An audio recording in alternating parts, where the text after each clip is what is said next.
There's an interesting, here we go. There's an interesting thing in John chapter 12. If you remember the story, Mary anoints Jesus with what is called an alabaster perfume. And the writer says it was very, very costly.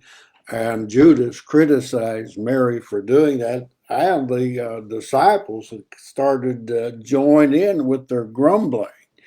And they thought it was what a waste of money. I mean, tremendous. You could have fed the poor with that money.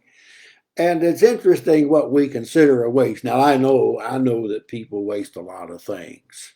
I mean, people do waste money, and they do waste time. I don't know how many times someone has said, "What a waste of time," or "What a waste of money." Sometimes people have so much potential and so much ability that they just simply waste it.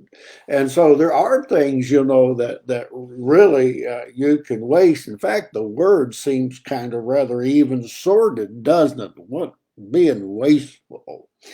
And yet, when we think about this a little bit more deeply, Jesus talks about, for example, in Matthew 6 and verse number 19, to lay up your treasures in heaven, the things that you value, your money, your time, your ability, all of that. Lay up your treasures in heaven where moth and rust doesn't corrupt, where people can't rob you and steal it from you. It's an investment that's eternal. And so it's not wasteful. In fact, it's a very profitable thing to do.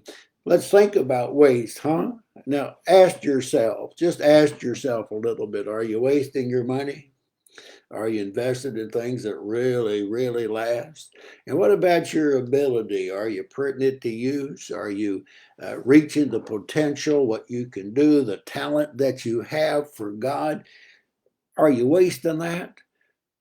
Oh, what a waste. What a waste to not really live a life that's fulfilling and fulfilling in your relationship to God. Think about it today. Boy, being wasteful is not a good thing, is it? In fact, the Bible says one more thing I like to suggest to you. Don't grow weary in well doing, Galatians 6 and 9, because in due season you shall reap. Don't waste, but put it to use. See you next week.